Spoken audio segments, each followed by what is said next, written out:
a todos, tudo bem? Meu nome é Lucas, eu vou ser o tutor dessa aula de hoje, que é referente à nossa disciplina de preparação pedagógica PAI, o código EDM 5188. Para essa atividade, eu escolhi a disciplina GMG 0220 do Instituto de Geociência. O título dela é Mineralogia. É uma disciplina de 8 créditos, tá? Com a carga horária aí total de 120 horas. E eu fiz pequenas modificações no plano de ensino. E hoje eu vou estar apresentando para vocês a aula número 8, que é a introdução à mineralogia ótica, né? Essa aula vai ser exposta na forma de slides e no final a gente vai fazer uma atividade prática com recursos da internet. Obrigado. Então, essa é a nossa primeiro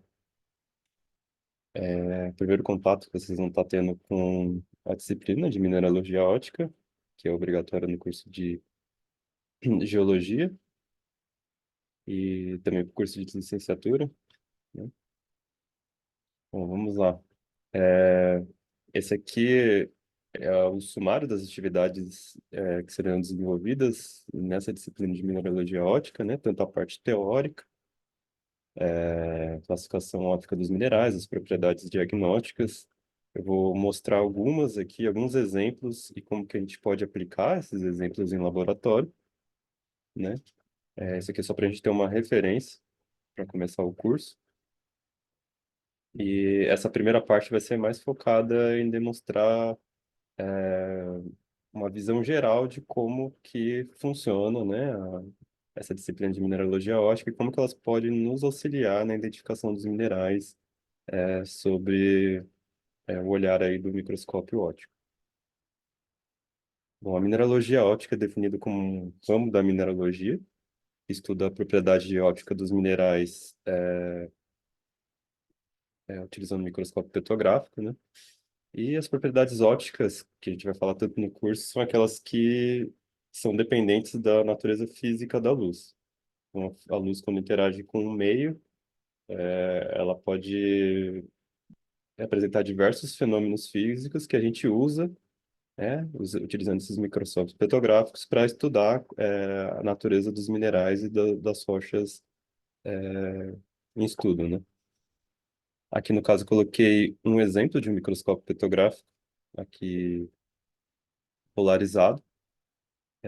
A grande diferença desse microscópio que a gente usa nas geociências em relação aos microscópios dos biólogos, por exemplo, é que a fonte de luz ela é polarizada, inferior. Ela sai daqui, passa por um polarizador um ou polarizador inferior, atravessa a amostra, depois passa por uma lente. Essa lente ela vai ampliar, né, em diversos fatores a imagem gerada por essa luz e tem a opção de você passar por um segundo polarizador. Esse é opcional, até chegar nos olhos do observador. As amostras elas precisam ser preparadas antes de serem observadas no microscópio petrográfico. E, geralmente o que a gente faz é coletar um pedaço pequeno de 2 milímetros, 3 milímetros de rocha ou do mineral, colar num slide de vidro, num pedaço de vidro, fazer o polimento desse fragmento de rocha até ele atingir por volta de 35 micrômetros de espessura. E, posteriormente, a gente faz um polimento e recobre com uma película de vidro, né?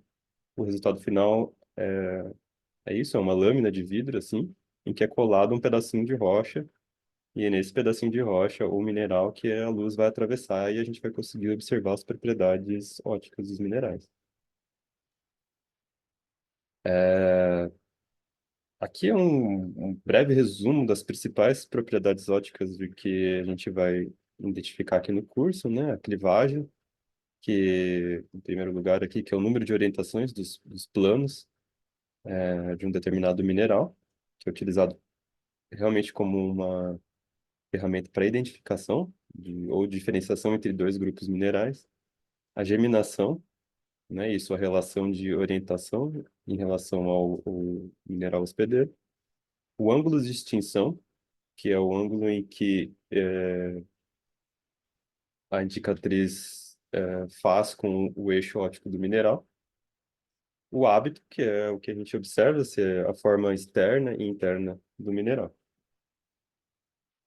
Bom, primeiro a clivagem, ela é mais facilmente observável somente com o polarizador inferior ligado, e nada mais é do que essas ranhuras típicas dos minerais, mas elas, apesar de serem ranhuras, elas não são fraturas, elas são controladas pela cristalografia, pelo arranjo dos átomos internos dos minerais, né? E a gente pode ter minerais sem clivagem, como quartzo, olivina, minerais com uma boa clivagem, como as micas, e minerais com duas boas clivagens, como os piroxenos e anfibólios. E aqui eu coloco dois exemplos, né, de anfibólios e piroxenos e como que a clivagem pode ser diferente entre esses dois minerais, né? Apesar da cor ser muito parecida, o piroxeno apresenta duas clivagens que se interceptam a 90 graus, aproximadamente, né, formando esses quadradinhos, enquanto que o anfibólio, duas clivagens que se interceptam entre 120 e 60 graus. Então, nesse caso, a clivagem é utilizada como uma propriedade ótica que distingue o grupo do piroxênio para o grupo dos anfibólios. Aqui é o caso de um mineral que não tem clivagem, como a olivina, somente essas fraturas desorganizadas que não correspondem à estrutura interna do mineral. O quartzo também é um outro exemplo de mineral sem clivagem. A geminação geralmente está relacionada ao processo de nucleação e crescimento do mineral. Aqui, no caso, uma geminação simples da augita, que eu marquei aqui com a barra vermelha. Ou plagioclase, que apresenta diversos tipos de geminação, desde a simples, igual ao clinopiroxeno, que é em vermelho aqui, como a polissintética, que é essa zebradinha, e a do periclínio. O ângulo de extinção é outra propriedade ótica que a gente vai estar observando no nosso curso. É separado em dois tipos, ou extinção é paralela ou oblíqua, né? E isso tem uma relação com a natureza física cristalográfica do mineral. Por exemplo, se a extinção é paralela, a gente pode assumir de que o eixo óptico coincide com a indicatriz, enquanto que a extinção oblíqua, o eixo óptico nunca coincide com a indicatriz. Tem um ângulo entre esses dois eixos de observação.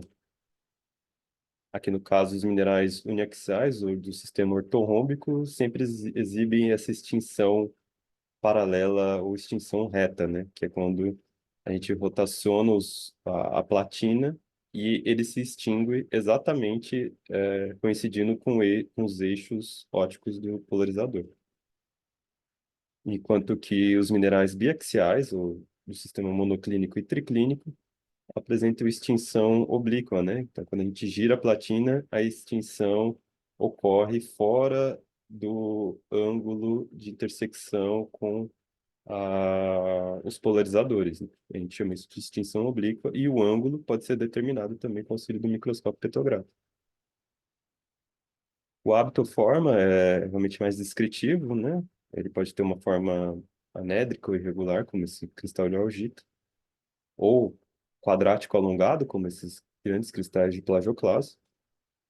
Euédrico, por exemplo, cristais bem formados, né? O eu vem de bem formado. Fibroso, como esse cristal de silimanita, prismático, como esses dois aqui de glaucofânio e cianita, ou tabular, como as micas. Então, a gente vai usar essas classificações de hábito ou forma para classificar e identificar os minerais. Então, uma visão geral da mineralogia ótica, né? A gente vai começar identificando os minerais através de observações inicóis paralelos, que é somente com um analisador inferior, com propriedades como cor, pleocroísmo, relevo, clivagens e o hábito dos minerais. Então, a gente vai passar para os nicóis cruzados, depois que a gente passar essa lista dos nicóis paralelos, examinar a birrefringência, geminação, ângulo de extinção, saber se ele é uniaxial ou biaxial, calcular o ângulo de extinção e o sinal de elongação.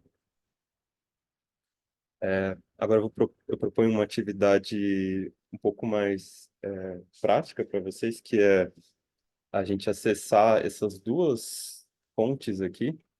A primeira é um banco de dados que o pessoal montou, que é o Rock PTX, que traz uma organização, diversos vídeos que mostram propriedades ópticas específicas de grupos minerais. É muito interessante. Eu vou abrir esse e em seguida eu vou abrir o Virtual Microscope, que é um microscópio óptico petrográfico virtual que o pessoal da Open University organizou. Aí vocês podem abrir também esses sites tá aqui o endereço, vocês podem abrir no navegador de vocês, ele é compatível. Aqui o primeiro é o Rock PTX, que essa aqui é a página inicial do site, que é um site que foi criado pelo professor Frank, lá da Universidade do Arizona. Aqui ele traz uma série de conteúdos aqui que a gente pode ver, incluindo aqui esses vídeo atlas de minerais em lâminas petrográficas, que é muito interessante. Ele faz uma separação de acordo com o Dana, né, que é a principal que a gente usa na geociências. Aqui eu vou mostrar o exemplo dos filosilicatos em seções polidas. Se você clicar ali, ele vai abrir essa outra página. E aqui ele faz uma rápida explicação de como que você controla esse menu aqui inferior. Mas basicamente ele traz aqui vários exemplos de minerais filosilicatos que estão aqui nessa primeira coluna, né? E E aqui nesses vídeos, ele mostra como que a gente observa esses minerais usando um microscópio petrográfico. Nessa primeira coluna é somente com a rotação do polarizador, não é muito útil. Mas aqui gravou vídeos com a rotação da platina com nicóis cruzados e a figura ótica de interferência. Vou dar só um exemplo aqui de como que vocês podem abrir aqui, por exemplo, a muscovita e nicóis cruzados, né? A gente vai dar o play aqui. Aí você dá dois cliques nessa tela, ele vai abrir em tela cheia.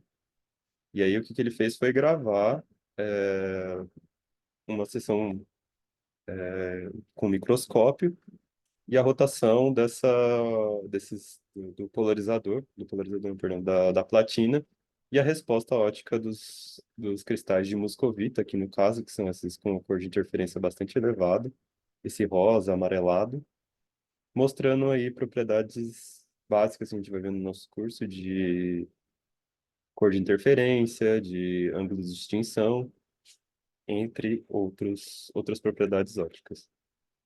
Então, aqui você pode navegar e ir procurando por grupo dos minerais e tem exemplo basicamente para os principais formadores de rocha. O segundo site é o Virtual Microscope, que é uma coleção do pessoal lá do Reino Unido, né, em que eles escanearam diversas amostras ao longo dessa região do Reino Unido. E, por exemplo, se a gente clicar aqui nessa amostra silimanita cianita xisto, ele abre uma outra página que a gente consegue ter diversas informações de onde que ela foi coletada, qual é a mineralogia, imagens adicionais, a localização dessa amostra dentro do mapa político, né, do Reino Unido, na Escócia, no caso, e outras informações.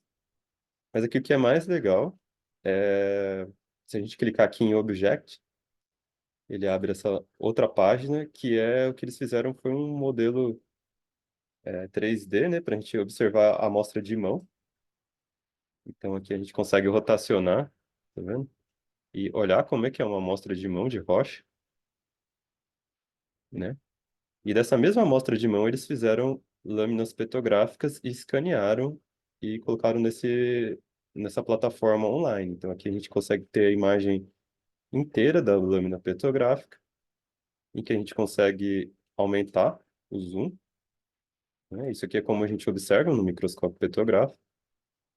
E é possível a gente observar tanto com nicóis paralelos quanto com nicóis cruzados e ver a cor de interferência desses minerais. E aqui, por exemplo, se a gente clicar nesses indicadores aqui, ele traz uma ferramenta ainda mais legal, que é a possibilidade da gente ver essa zona e rotacionar a platina, né? Então, aqui a gente consegue rotacionar, ele mostra o ângulo de rotação e a respectiva cor de interferência em nicóis cruzados e nicóis paralelos. Bom, bom, é isso. Muito obrigado. Então, pessoal, esse foi o nosso curso de Introdução à Mineralogia Ótica. Espero que vocês tenham gostado da forma da exposição da aula, misturando slides e no final nossa atividade com os recursos online, né, o Rock PTX e Virtual Microscope. Espero que vocês explorem mais essas ferramentas em casa e qualquer dúvida, vocês podem entrar em contato comigo. Vou ficar muito feliz em tirar suas dúvidas. Muito obrigado e até mais.